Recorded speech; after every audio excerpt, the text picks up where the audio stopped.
My name is Connie Collins Bungard. I started coming to church here, attending here last May, almost over a year. I came here because my brother Bob and my sister-in-law Bonnie goes here. And I have attended like the Easter and the Christmas programs before, but I finally come here every week since last May. I attended Concord United Methodist Church when we was growing up.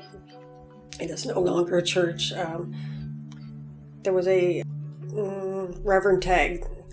He is the Reverend that I hold everybody up to. He was the one that when you say God, his old turkey, his old neck went God, and I hold everybody to his standard. He was amazing Reverend.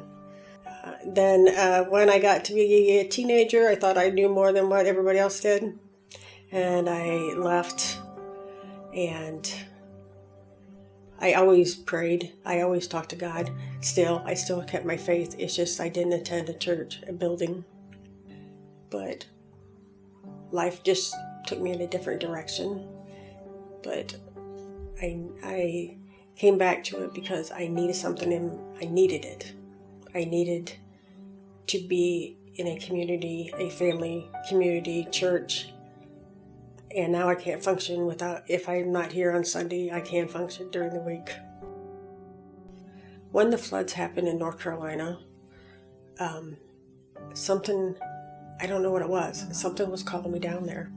Thanksgiving, I was leaving. I was going down there. I was heading out, and my daughters called my brother, and my brother Bob. He told me to just wait because it wasn't the right time. I just wanted to go down and help these people. I wanted to go down and give them Thanksgiving meals and help them, and I just wanted to help them. When I went to North Carolina on the mission trip last June, something changed my whole life, my whole outlook on life.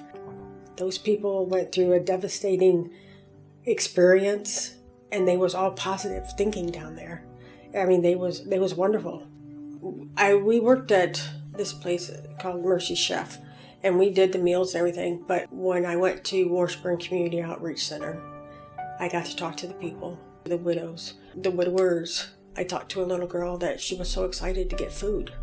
That little girl changed me that day because growing up, I grew up in a family of 12, and we never had any food problem, but here it is in 2025, and there's so much waste that people are throwing away, and these kids are starving.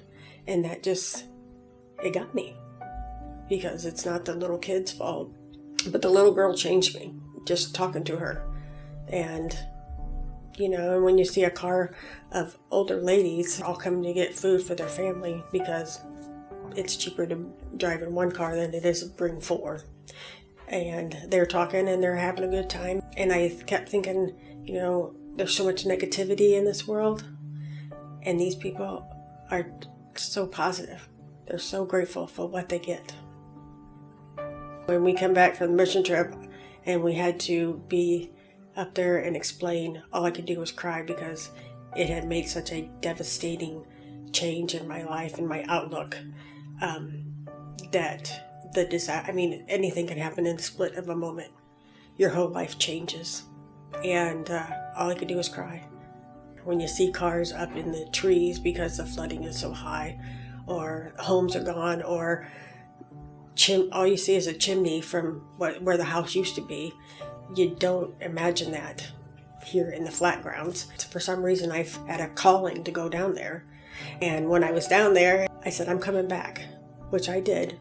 After we was on the mission trip for June, and last November, at Washburn, they have a thrift store on one side. And whatever they sell in the thrift store, that money goes over to the food pantry. When we took them down there in November, they said, you are a godsend, because we did not know if we were going to be able to function the rest of November because they was out of stuff to sell. And when they cut the SNAP cards or whatever, they didn't know how they was going to function and feed the families, because they feed between 300 and 450 families on a Thursday and a Friday from 8 to 12. and they didn't know how they was going to feed them. So we took enough stuff down there that they could sell, and we took enough food down there to help them out. It was God's plan, and He knew when they needed it and when we had to take it down there. And on the way to deliver the U-Haul trailer, there was a sign on a viaduct. On the sign, it says, "You go, girl, Connie." So to me, that was a sign that God said, this is what you were supposed to do.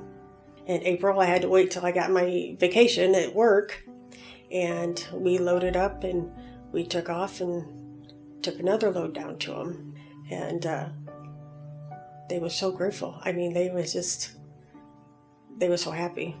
I had done fundraisers prior to that, but I never got face-to-face, whereas in North Carolina, I talked with the people.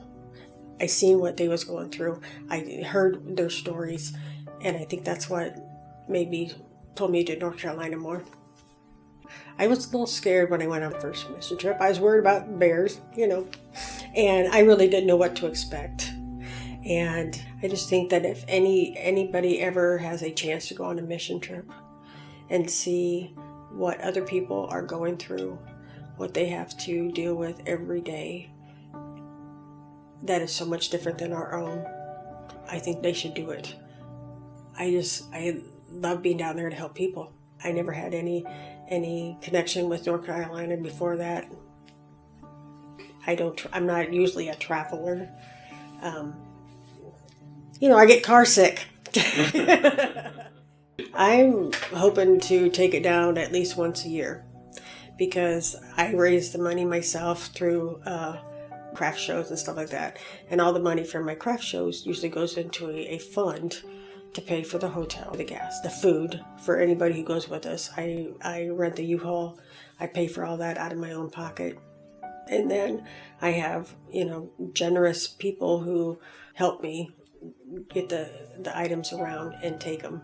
And I'm hoping to continue probably once a year to go back down there. I said, I'll never forget North Carolina. Never forget them. I pray and I thank Him every day for everything that He has given me. I mean, small things, big things, whether it's in the car, whether it's in the store, whether it's, sitting out on my deck. I don't worry about things anymore. I just give my worries to Him, because whatever will be, will be.